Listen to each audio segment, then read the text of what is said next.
with that, I get the privilege of introducing Rachel Lee, who's one of our fabulous Toastmasters, who has in her heart to help other cast members and beyond. And with that, she has a background that we are envious of in many ways, because she's a prima ballerina and has ability to all different styles of dance. And she always excels at the top of her game in everything she does. So she just recently turned 22, which just makes it even more impressive. And she graduated from the University of Colorado with a degree in business. She was part of the college program and was handpicked to open the Star Wars Pavilion over at the studios, which was just, one in a billion, I guess, is how you'd have to look at it. So we have the privilege of someone who's been on the court, who plays full out, who does everything she can. And now, since the pandemic, and she's had to be on the court trying to find a job, she is right there, fresh from trying everything in resume writing and cover letter writing. And she's going to share what she's learned, what works, what doesn't work, how to have success out in the world and find the job of your dreams, just like she did. So with that, help me welcome Rachel Lee. We will have a Q&A session at the end. And for right now, if you guys want to put in the chat your job title and a basic description of what your job is, some way through the presentation, I'm going to give you guys examples on how to translate your Disney bubble job description into a real world job description. So if you want to put it there to use it as an example, if not, I'll make up things off the top of my head and we'll go with what we got here. So I did originally intend on explaining what Toastmasters is, but I'm pretty sure we're all Toastmasters here. So you guys know it's a professional public speaking and leadership organization that's used to help members become more confident in their public and personal speaking opportunities, and also develops leadership skills through hands-on experience. I know that because I am a Toastmaster. I've been a Toastmaster since I was in college at the recommendation of my dad, who was a Toastmaster himself. Back in the fall of 2019, as Oscar mentioned, I was a part of the Disney College program working merchandise. I originally worked in Animation Courtyard in Hollywood Studios, and then I got transferred to be on the opening team of Star Wars Galaxy's Edge. I could talk so much about that, it would fill up this entire session, so we're going to call it good there and move along. I did expect to come back and do another college program in fall of 2020, but we all know how that worked out. And I'm just here now because I decided that Florida was the place I wanted to be. Back in May of 2020, I graduated from the University of Colorado at Boulder with a business management degree in strategy and entrepreneurship. Mouthful, I know. And just like some of you guys, I am a current job hunter who's trying to navigate this very new job market experience that we're all struggling with right now. So just by show of hands or one of the reaction chats at the bottom, I'll have you guys answer these questions for me. Who believes that they have an updated, ready-to-go resume?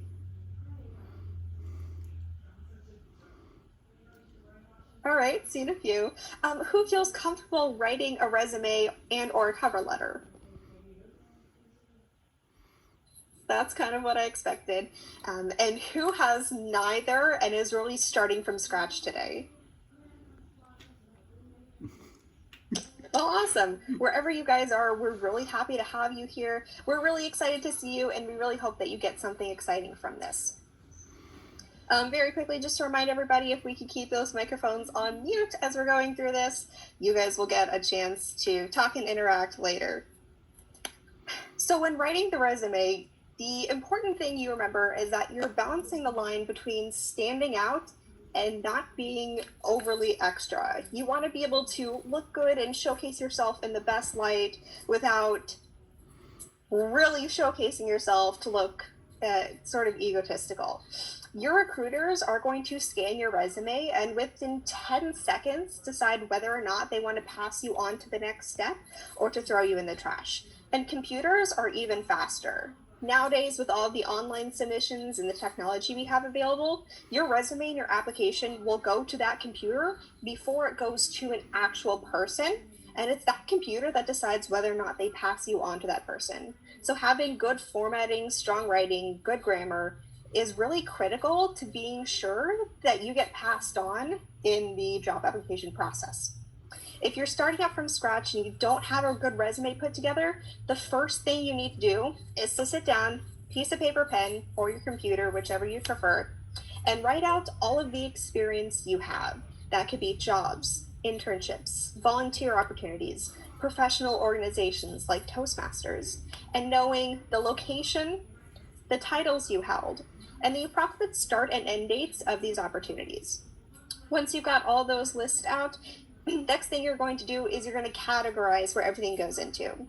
I like to use 4 categories. The first one I use is experience. This is any work that you could have or were paid for, such as jobs, internships, or volunteer organizations. The next one down is going to be leadership. This is positions you held in which you were leading teams, groups, or anything along those lines. This could be if you were in school and you led group projects, if you were some sort of leader or trainer at work, or anything along those lines. The next step down is going to talk about your skills that you've developed through work and just through existing as well. And the final section is going to be the awards. So any notable recognition or information that's pertinent to what you are trying to tell the employer about. Now, if you're recently graduated or you're still in school, it's also important to add that schooling option. I tend to define recently graduated as within about 5 or 10 years of graduation. Typically, once you pass that 10-year mark, you have more work experience. Then it is important to showcase your degree. Your degree is kind of just saying you have some sort of formal schooling. So if you are still in school or you recently graduated, you're going to want to be sure you know the college name, the year you're graduating or have graduated, and it's also optional to put in relevant coursework along with your actual degree title. When you're starting your resume, then now that you have everything written out, the first thing you put at the very top, big and bold so everyone can see it, is your name. And I'm not talking like 50-point font, big and bold. I'm talking closer to 20-point font. That way it's not taking up the full page, but when you first pick up your resume, it is the first thing the reader is going to see. The next thing you're going to put right underneath is going to be your personal contact info, not your company contact info, your personal contact info. Your general location, so that way the employer knows approximately where you're located, so they have an idea of the commute and the physical restrictions. And this part is optional, but if you want to put your LinkedIn or your portfolio URL, that way people can access the information you've done or what you're putting out into the world, that is a good thing to include in the header as well. Again, that's an optional, not everybody needs it. When you're starting out your resume, oftentimes people will put in an objective or a headline. This is basically describing what your intention is with the resume and what your intention is in the application. This is less common. It's typically used for a very high profile applications, upper level management, C-suite executive positions. It's something good to have as an option, but it's not something that's necessary, especially if you're just throwing your resume out to get a kind of job. But right underneath either your headline or your objective is where, if you're still in or you just graduated, that's where your schooling is going to go. You're going to put in all that information about where you're going, what your degree is, and as I said before, what your actual or estimated graduation date is. The next section under there, and you're going to make sure to physically separate them, is going to be commonly titled experience. Now, experience talks about, as I mentioned before, the jobs and the work you had done. You're going to want to be sure you include the company name and location so that your hiring manager can look that up. The date ranges you were employed, your title or titles, and then below each title, you're going to list 3 to 5 bullets detailing your responsibilities. Now, there's going to be 2 kinds of sentence structures you use when you're writing out these bullets. The first one is going to be talking about the hard or soft skills you've developed, and I'll go deeper into skills into a minute. And the second one is going to be formatting it to an action result style. I love the idea of using the action or the verb action result sentence when you're putting these together, because it shows the reader that you were able to do a physical thing that made a result, because that's what employers want from people who can do things to create results. And it's also important when you're putting these together that you remember your tenses. Yes, it's very important to put your current work experience onto the resume, but make sure you tell them it's current by saying that your dates are to the present and that all of your words are put in present tense. Everything else that you've done in the past will have an end date and a past tense. The next section down is going to be talking about your leadership. This is going to be very cut and paste, similar to the experience section. You're going to tell the company, their location, your dates, your titles, and all of your opportunities you have there. And I'm going to show you guys physical examples of these in a minute, so don't worry about that. Once you've talked about your experience and your leadership, the next section I like to talk about is the skills. Now, I used these words hard and soft skills before. If you don't know the difference between those, don't worry. Soft skills are kind of what you think when you think soft. It's kind of the more emotional, those kind of innate skills like communication or customer service or anything along those lines that is a person-to-person kind of interaction. Hard skills, on the other hand, are things you can like physically touch. You can physically teach someone how to do software or coding or physical activities that allow you to create and produce something. So that's where you would list hard and soft skills that you think make you stand out. If you know any sort of fun software, Dine Time, we love that front of the lines cast. Just being able to put that there to showcase that you have that ability and you're able to show that you've learned things and can utilize that learning for your employers. The last section that we call awards is also more of an optional section. If you have any sort of formal recognition from your companies, your school, your organization, that's a really great place to put it to show that you're able to stand out from the crowd so that you're different and that you show you have these kinds of experiences that other people might not have. Now, it's very important to remember with everything you put on your resume that you keep it to one page. And yes, that means you're going to have to cut and pick favorites. I'm sorry, that's just kind of the reality of these sort of things. You need to remember that your resume, how it looks, and the content that goes in it is going to change with time. It's not going to be the same from one job application to another, and it is going to change over the span of your lifetime. Make sure that you are continually updating your resume.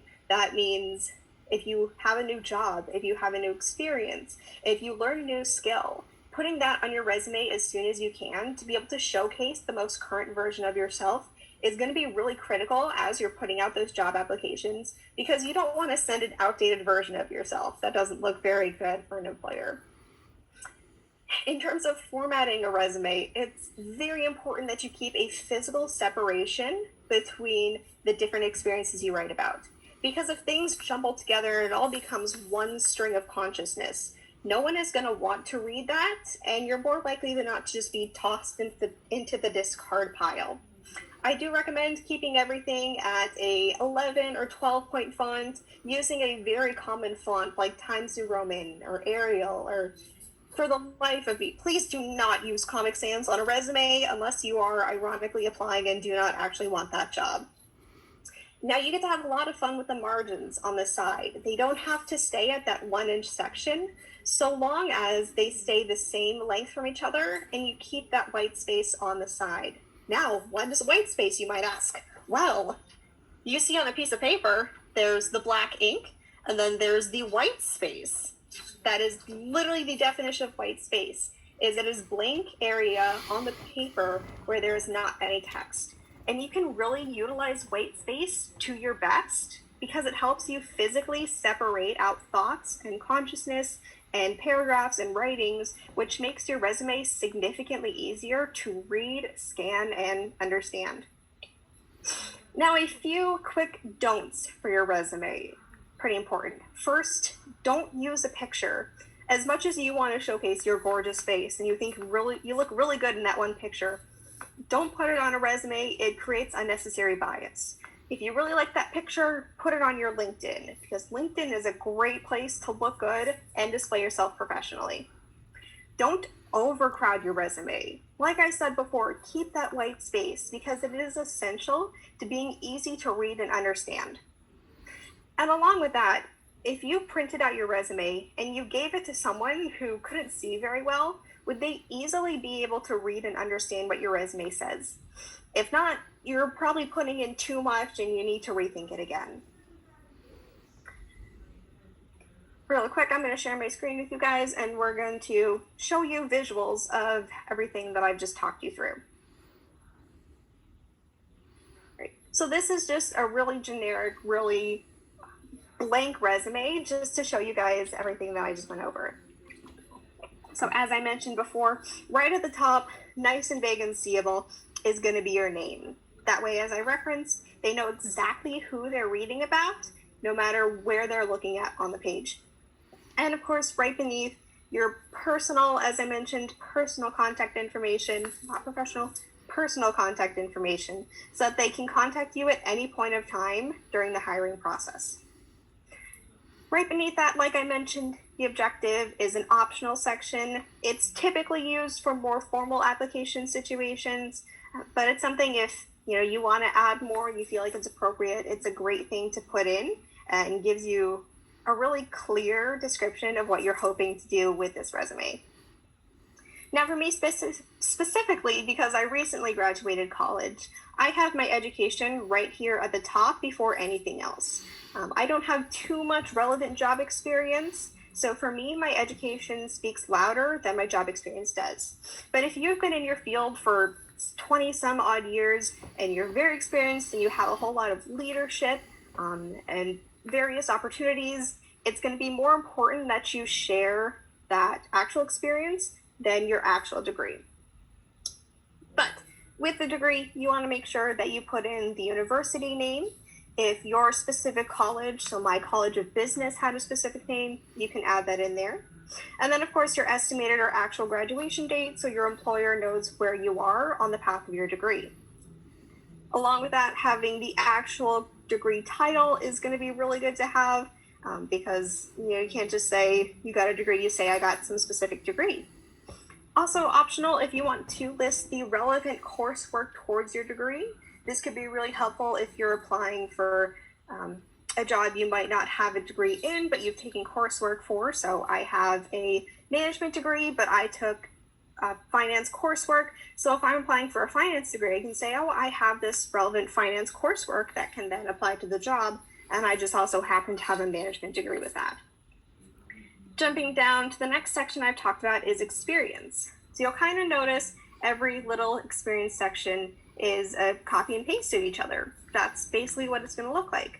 Every section will have you listing the business name, where it's located, the employment dates, your title, and those fun little bullet points.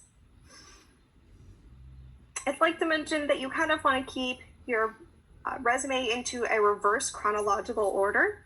So that way the people are able to know what you're doing right now and then what you've done in the past, because that tends to be more relevant for employers. They don't want to have to search to the very bottom to see, okay, what's she doing right now? They really want to be able to see where you are, where you're at, and then talk about where you've come from. Like I mentioned before, when you're writing these bullet points, it is so critical to use the verb activity results formula. That way the employer knows that you were able to do a physical task and then created results for the company, because companies love results, let me tell you guys. When you're writing these bullet points, make sure you're actively doing these things. You're letting them know that I did these things, not just that these things happened, but that you played a key role in getting these responsibilities done. And if you develop any special skills or had fun leadership opportunities, these little bullets are a great place to add them. When you're putting these together, the idea is to make the reader excited about what you've done and what your responsibilities are without overwhelming them on everything you did. If you're typing out this line right here and then you have to go down another line to keep typing that same sentence, you either have a lot of experience that's extremely useful and you probably should keep it there, or you're saying too much and you need to cut it down. So think carefully about that as you're writing those things. The resume is a great place to brag about the things you did for a company, because you want to showcase that not only did you have skills, but as I've said time and time again, you've created results, because that's what employers are looking for, is people who will make results for them. Every bullet point should start out with a unique and exciting bullet point to get the reader excited about reading it. Because be honest with me, guys, if you looked at these 5 times a day for several days, you would get really tired of just reading through resume. You have to make yours stand out, and using formatting and proper word choice is the best thing you can do for yourself. Always make sure you're careful about what jobs you select to put on the resume. If you're coming in with little to no experience, your resume might not fill a full page, or if you have a lot of jobs and a lot of experience, you have to be sure you only keep it to that 1 page. Typically, what I see is having about 2 or 3 jobs listed under experience and 2 to 3 or 4 listed under leadership. That way you're able to showcase the different variety of skills and opportunities you have without overwhelming the person who's reading it. And really important, if a job doesn't make you happy, if you don't have a lot to say about it or a lot didn't come from it, then don't worry about putting it on your resume. I worked in my bookstore in college, and I was only employed as a seasonal employee. So I don't bother putting that on my resume because I didn't get anything from it. I didn't provide much for it, and I wasn't really excited to talk about it with people. So that's an easy omit for me on my resume. If you look down to leadership, it is again a kind of copy and paste from what you see in the experience section. This one's just a little bit more of a fun, talking about volunteer experiences or professional organizations that you've had a part of. As you're writing these little bullet points, it's important to keep in mind jargon. In Disney, we love our jargon. If I went to someone and say, I made a magical moment, they'd look at me, they'd go, what? Because they don't understand the things that we use and the things that we say and how it translates into real world outside of the Disney bubble. Sorry guys, Disney bubble exists, we're popping it today. But being able to keep in mind your use of jargon, realizing that you kind of have to translate it into real world phrasing, because every reader who reads your resume is going to be different. And yes, in the Orlando area, a lot of people understand what it means when you say, I greeted guests and made Disney magic. You have to be aware that not everybody understands that as well. When you're writing a resume, sometimes it's hard to brag about yourself. It's hard to say, oh, I did this amazing thing, because you're very shy, very modest, and it's hard to do that. But you're pitching yourself for a job. So you have to realize that this is the best and easiest way to say you are amazing without having to be confrontational about it. If you're having difficulties figuring out how to write something or how to switch up jargon or how to explain something in a resume, it's often helpful to talk to coworkers or friends who know you, who have a brief idea of the experience, and who you trust to help you put this together, to think of ways of writing things out or of saying things to make it exciting to the reader, but also comprehensive so that they understand what you're talking about. As I mentioned before, it's important to keep your resume updated when you do anything. That way you're presenting the most professional, most recent version of yourself. And things will change. Your resume does not have to look exactly like mine. It does not have to be the same formatting, the same structure. This is just something to start you off and base it around so that as you grow and as you develop and as you put more into your resume, you're able to personalize it and make it your own. And yeah, there's no one perfect way to write a resume. This is just the one that I like, I stick to. I think it looks good, and so I stay with it. And then, as I've mentioned, skills and awards section. Skills is really important because it shows that you're able to be trained and you're able to develop different skills that the job will require or have you do. Awards, again, is kind of an optional section. I personally do tend to cut it off of my resume to showcase more of my experience in leadership. But if you have special recognition from work or leadership or anything formal that you're really proud of, great place to display it is going to be right here. I'm going to jump you guys to my personal resume so I can show you how this kind of works. So just to give you guys a visual of what this looks like when it's put together, right at the top, of course, is going to be my name, my contact info. I'm so sorry. That's my email up there. That's like my actual email, guys. So if you ever have any questions about that, feel free to contact me. I'm trusting you guys. I trust you guys. We're Disney. I trust you guys. But like as I mentioned, because I'm a recent graduate, I have all of my education information there. I have my school, my graduation date, my very long, very thorough degree title, and also relevant coursework that I thought was important to a job I had recently applied for.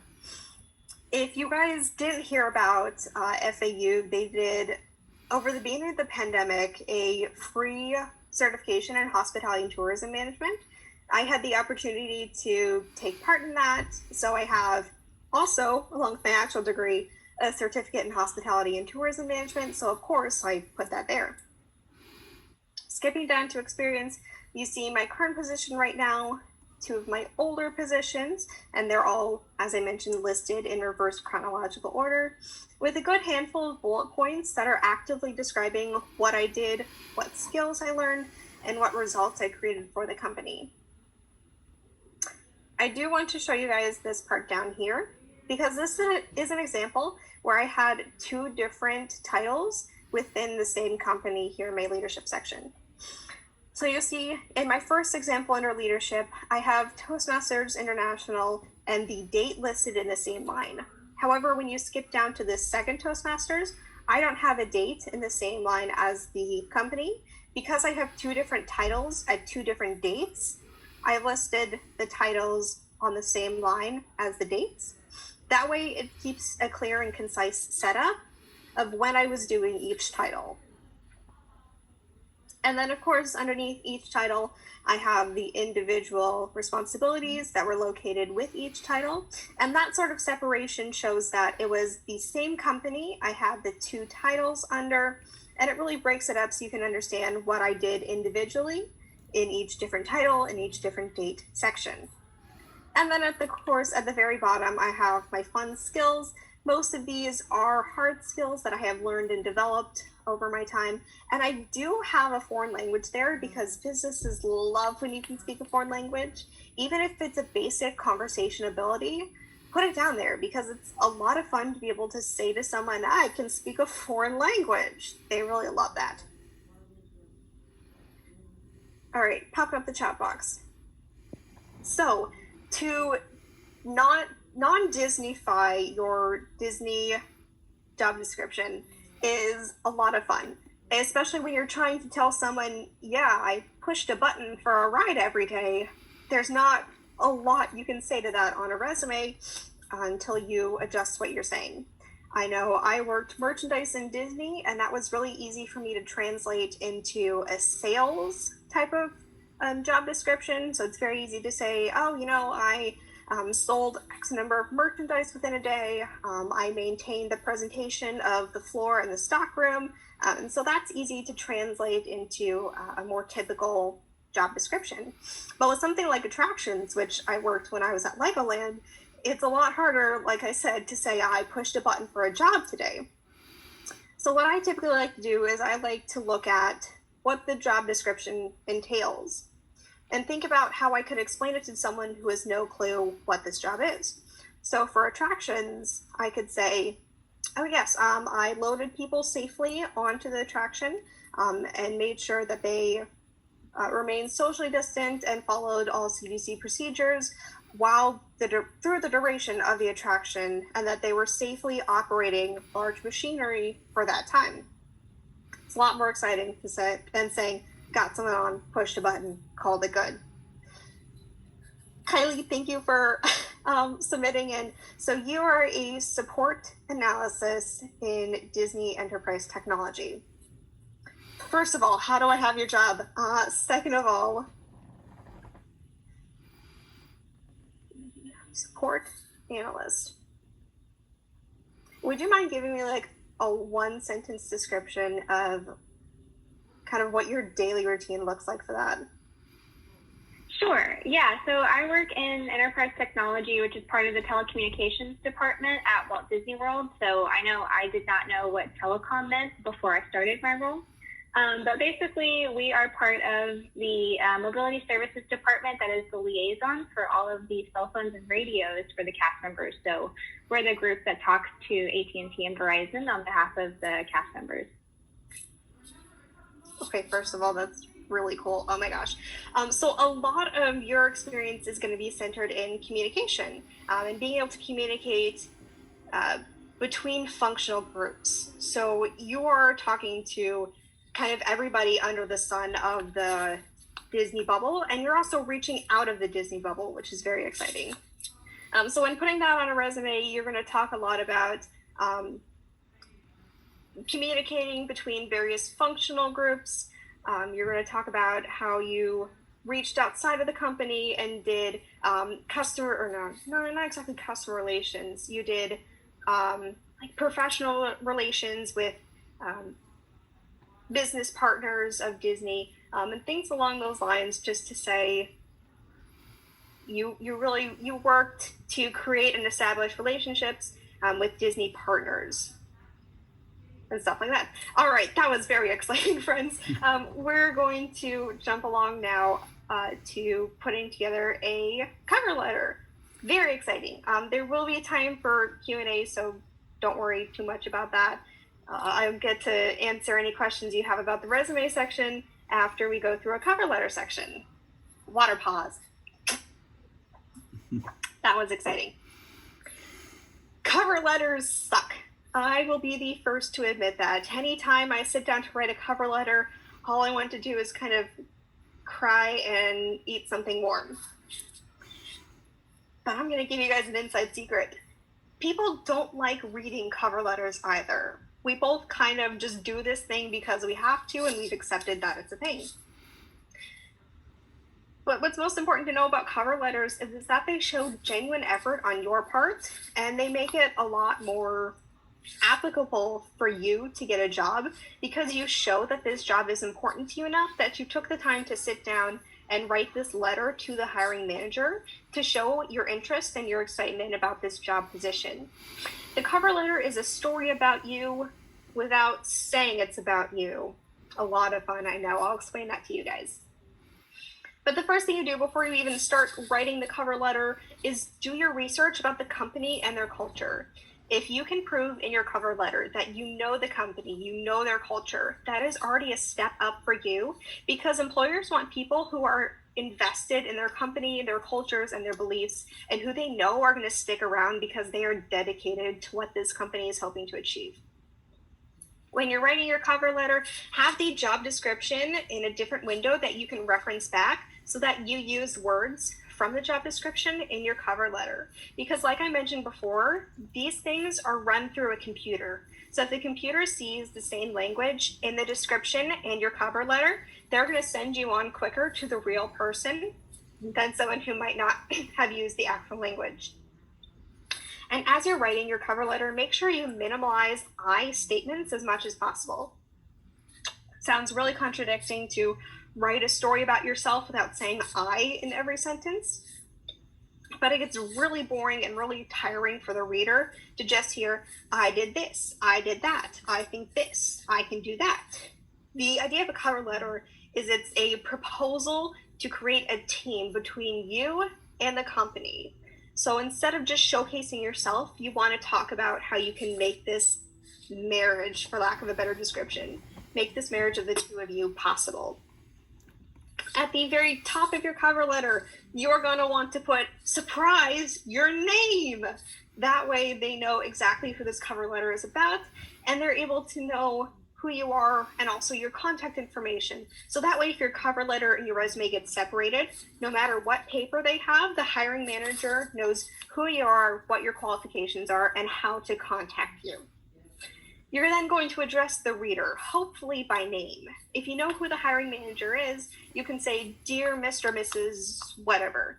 If you don't know who the hiring manager is, using some sort of generic opening to the hiring manager at XYZ company to whom it may concern, anything along those lines to give a formal welcome to the reader who is reading the letter. The cover letter is then broken into about 4 sections. There's the thank you for this opportunity. Here's a little detail.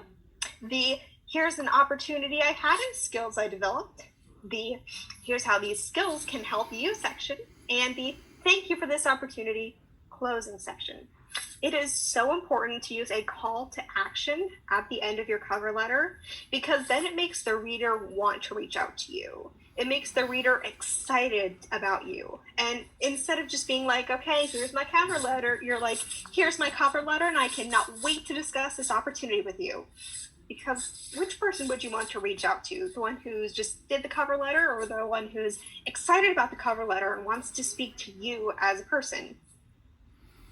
As you're writing your cover letter, you want to show excitement, not through your punctuation, but through your words. I would honestly recommend putting an exclamation point once in your cover letter. As tempting as it is to show excitement through those exclamation points, don't do it. Too much exclamation points is too much. You want to utilize your words and your vocabulary to make yourself sound exciting, rather than putting in excessive punctuation to make yourself sound exciting.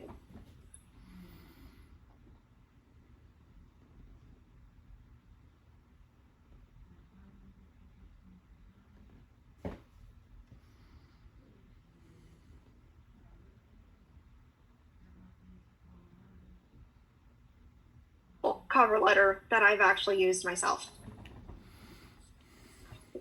So you can see I do not follow my best practices. I did not put my contact information at the top. Check that off for me, I did not do. But that's always good to have there for future reference. I personally did not know who this cover letter was going to, so at the very top, I listed it to whom it may concern, because it's a good way to just generically reach out to whoever's going to be reading it. In the very first paragraph, I start by telling them how excited I am to apply for this specific job. Now, if you guys don't know about Flamingo Crossings, that is what was intended to be the Disney College Program housing complex that they're building right off of Coronado Springs. And I had previous experience with the parent company that is helping build those apartment complexes. So for me, I was able to make that connection to the company as I was applying for their community assistant position. So in that first paragraph, I start off right away saying, oh my gosh, I'm so excited for this. And let me tell you why, friends.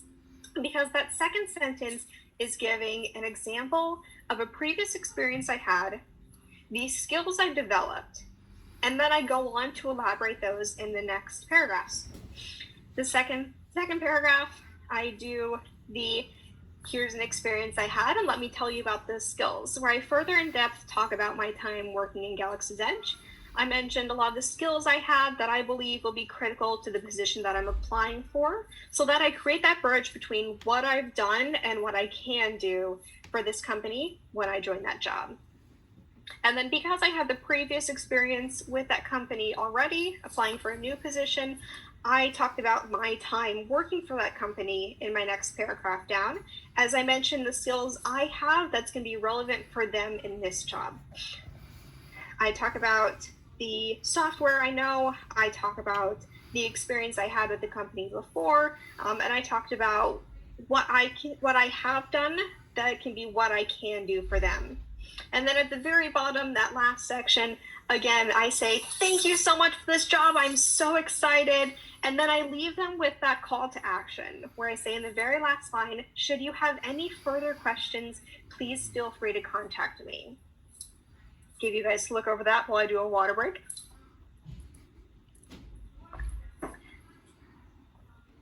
But as you can see, that this is about a page, a little bit less of writing. At the very end, I say thank you for your time. I sign my name again so that they know it's me. And I really broken down and put together what experience I have, how I can help them, what skills I have, how I can apply for the job. And though I don't have the actual job description in front of me, I did use a lot of the terminology in the description into this cover letter. So that way that I can showcase what they want is what I have. Now, it's very critical as you are submitting things online nowadays that you submit in PDF, and let me tell you why. Different computers run on different systems. So if you submit something on a Mac, it might display different on a Word or on a Microsoft, and it messes up your formatting and just negatively affects how things look and how things read. So if you submit as a PDF, you're basically taking a picture and sending the picture, and computers really aren't that good at messing with pictures, so that is very critical. We do have some time left for Q&A, but I also do want to mention to you guys that if you have questions that I'm not able to answer today, or if you're just interested in learning more, LinkedIn is a fantastic place to start looking at people who have examples and experience. And if anyone is on TikTok, I will drop the username of a TikTok user I like. His name is Rob Cancelia. He does a lot of work in putting together resumes, cover letters, preparing for interviews and such, and he has some of the best videos that I actually sourced a lot of my information from today. And so again, I'll put his username into the chat so that those of us with TikTok can have a look at his page if he wants to. But for those of us without TikTok, or who don't know what TikTok is, or just think that I'm just muttering out words, I'm like a crocodile, just check out LinkedIn. That's a fantastic place to be. So now that we have a little bit of time for Q&A, I'm going to let you guys, whether or not you want to put the information in the chat, you can put that there. We're monitoring that. Or if you want to like raise your hand and unmute yourself, please feel free to do so. We've got a little bit of time for y'all. I have a question. Yeah. So do you think having a LinkedIn profile is helpful? And do you recommend having a LinkedIn profile in addition to your resume? And how would you let them know how to access that profile? Would you put that on the top portion of your resume as well?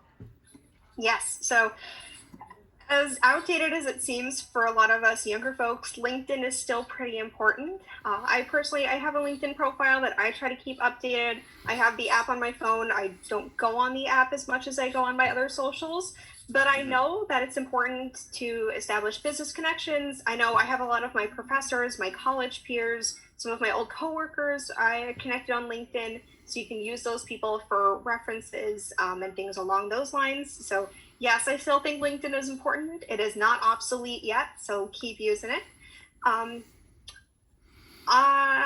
A lot of good ways to get an employer to look at your LinkedIn is, yeah, like I mentioned before, putting it at the top of your resume. It's like, hold up, got a paper right here. It's like putting it up at the top of the resume right here, kind of where you put your contact information. You'll just put it on the back end there. Great way to reference it. A lot of employers will actually just go online and Google you nowadays. So they'll be able to have all of your social medias pop up. So they'll be able to see your Facebook and your Instagram and your whatever else social media page you have just by doing a search of you. So they might end up looking at your LinkedIn without you even telling them that you have a LinkedIn. And on top of that, if you feel you want to do so, you can make business cards for yourself.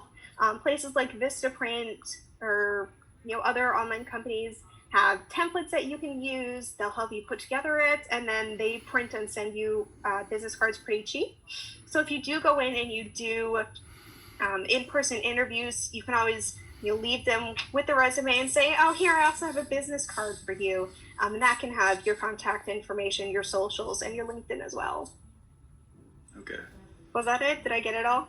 Yeah, that's good. Do you think someone should be wary about their social media accounts? Do you think businesses typically try to find? Because I've heard stories that maybe they'll try to look at your Facebook to see what kind of, if you party a lot, if you do certain things. Do you think that's pretty commonplace? Yes, they look at you. Back when I was in college, we always had businesses come in and do like little lunch talks with us, where the college would give us like a little lunch tray and the business would talk to us. And a very common question that the recruiting people get was, do you actually look at our social medias? And 100% of the time, the answer I've heard is yes. If your profile is public or they have some way to look at you, they will look at your social media. especially because of how pertinent social media is to us nowadays. Like, most people can't live without their social medias.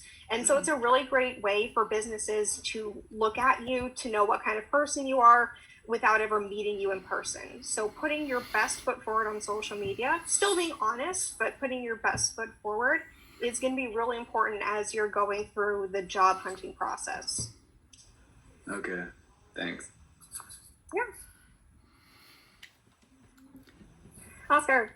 Well, what do you think of letters of recommendation, or even, one of your great successes in your short career, but impressive, was getting into Galaxy's Edge.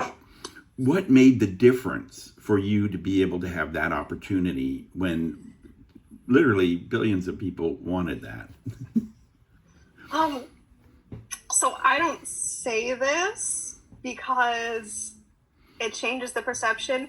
But when I was on the college program, they were just straight up pulling a whole bunch of college program people into Galaxy's Edge because we were cheap labor and they could tell us to do whatever they wanted.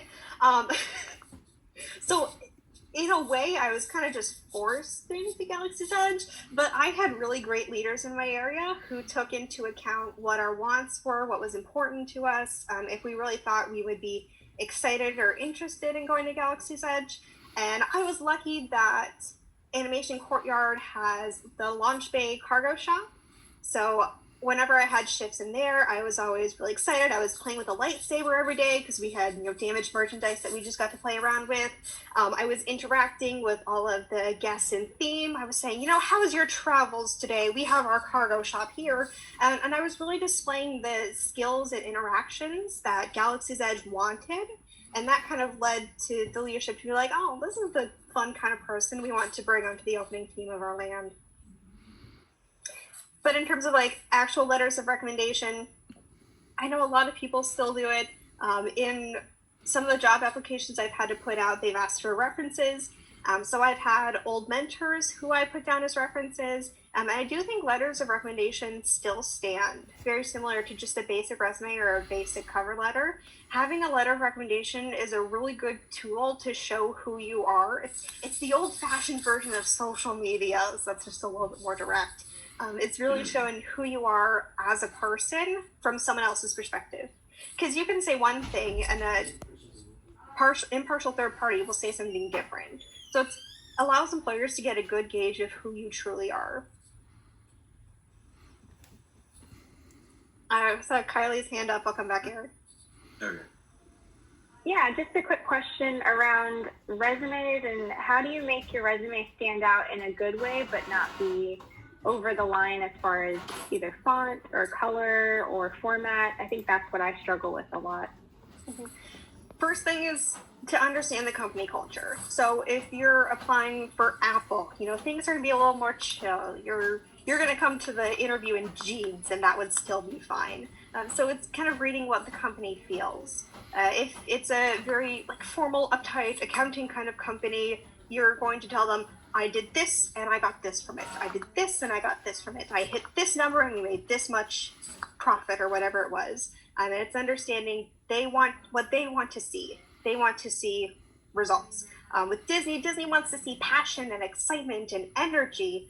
So it's putting in words that show you are excited about your job, that you've had these awesome opportunities that led you to do these cool things and which got you to this part. And then just depending on how the company goes, you kind of want to stick with just a plain black and white resume. But as you saw with the one I use, I had lines that went across to separate out sections. And I had fun descriptors and exciting opportunities that I thought set myself apart so that when recruiters do that 10-second scan, they see, oh, Disney, cool. Oh, Toastmasters, cool. And it sucks them in and gets them excited to read more. Awesome, good. Okay, I had one more. My question went along with Oscar's because he mentioned letters of recommendation. Mm-hmm. Sometimes I see on applications that ask for references. Do you think it's a good idea to contact those references before you put them down? That way, if the business does contact them, maybe they won't be caught off guard and just Yes. be like that person. Yeah, I was a reference for one of my friends back in college at one point, and I got contacted from a business that she didn't tell me that I was a reference for, and it threw me off guard. I'm like, wait, who is this? Because I didn't apply for this job. But I know personally, I've reached out to all of my old mentors and a lot of my old employers and said, hey, can I use you guys as reference? And 99% of the time, they've all said yes, because if you have these genuine people in your life, they want to be sure that you grow, that you have these opportunities. It's kind of here and there whether or not businesses actually do reach out to your references. And you're never really able to gauge whether or not it's put there for formalities or if it's put there because they reach out to these people. But just being sure that your references know that you're putting them down. You know, I still have references I'm putting down from a year. I asked people a year ago, can I use you as a reference? I'm still putting them down now, but I did give that heads up prior to that. So yes. Okay. Eric, to that point, I was an employer for many years, but corporate advised us not to give references as an employer. Somebody would call and say, I have a reference, and they'd say, just give them your dates of employment, and that's all you can tell them. So sometimes they're held back, but they would always ask, are they eligible for rehire?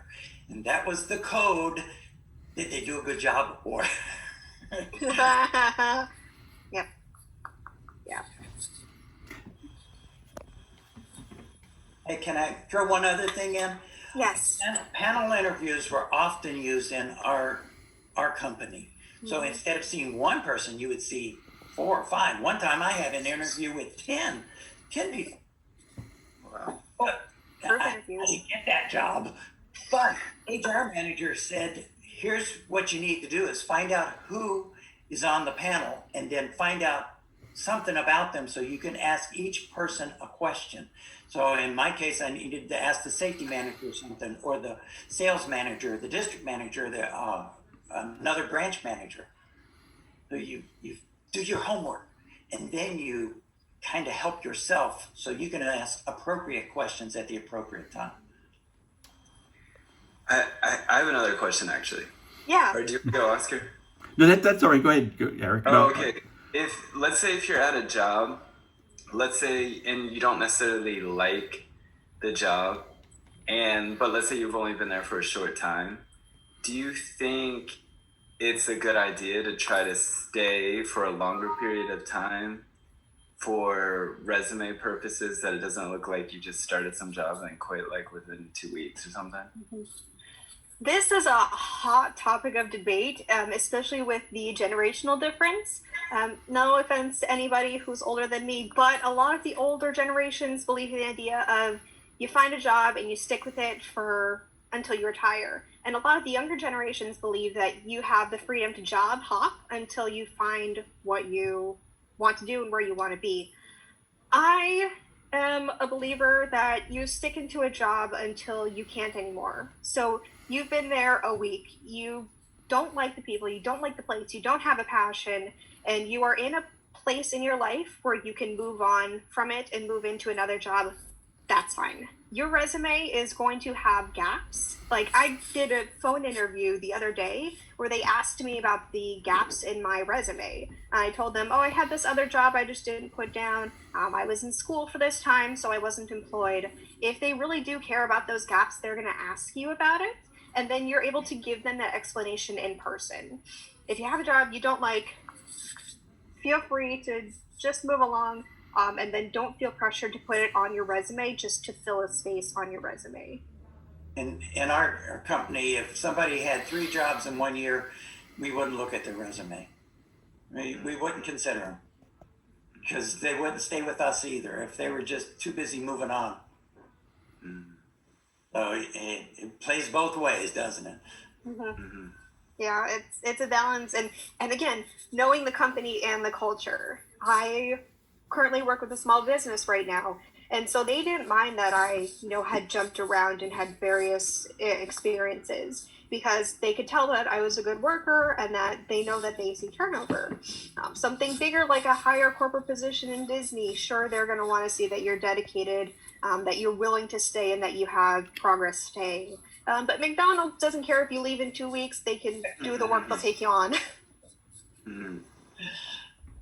They have 300% turnover, I understand. They do. Oh my gosh, it's so funny.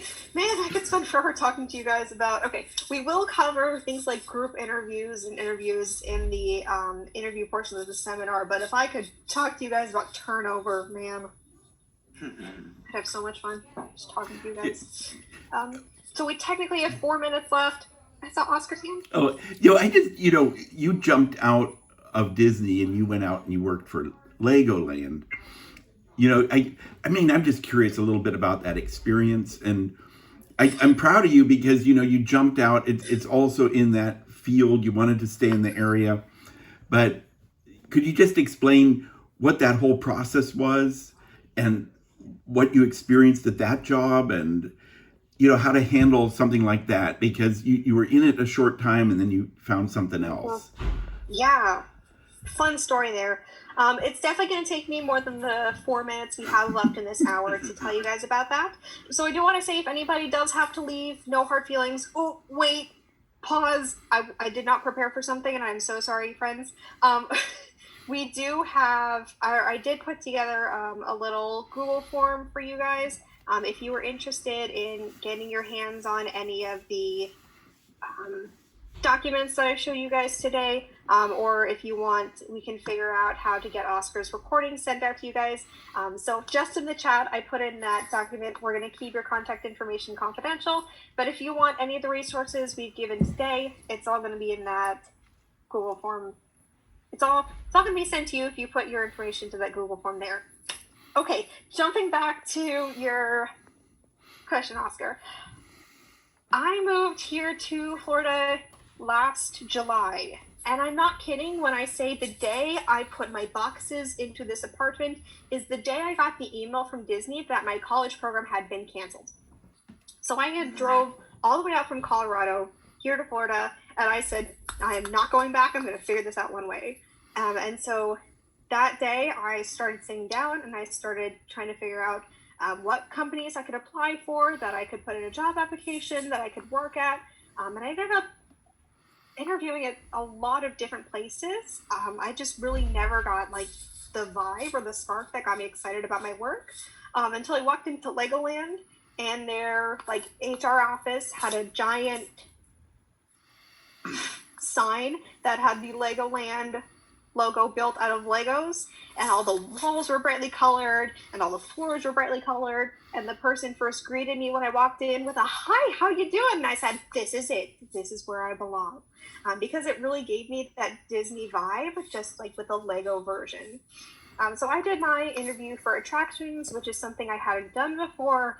But when I sat across from my interviewer and I saw how excited she was about her job and how excited she was to hear about my experiences with Disney, I really loved being there in the moment. And I thought, well, dang, if I get this job, I'm going to take it. Funny thing I learned very quickly is you cannot judge a book by its cover, which is really ironic because I love books. So I thought I would have known better. But Legoland desperately tries to be Disney, and unfortunately for them, they are not. I learned this in a few ways. I don't want to trash talk Legoland because I loved the opportunity. I love what I got from it. I loved the experience. I loved my leadership, you guys. I could not have been happier with my leadership. But they see a pretty high turnover rate of people.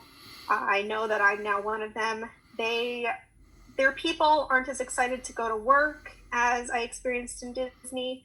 Oftentimes, a lot of it was just a job to have to get that paycheck, and a lot of their practices were not kind of up to the Disney standards. Like they were, because if you've ever gone to Disney with kids and the kids were even remotely near the height requirement, a cast member would measure them at the front, at the merge, and right before they got on the ride. You guys know that. That kind of didn't happen at Legoland. like, there were plenty of times where kids got on rides that probably weren't tall enough to get on rides. And so when they come back the second time and someone would be there and say they're not tall enough, the parents would go, well, they got on the first time. And we'd have to deal with little discrepancies like that, which, wasn't always the best. But I did have coworkers I loved. I did get to spend every day seeing smiling faces and happy kids and enjoying a really bright, fun park. That was very different than Disney. So they cater to the tiny child. Like, there's a little choo-choo train that goes around the tracks, kind of like in Springs.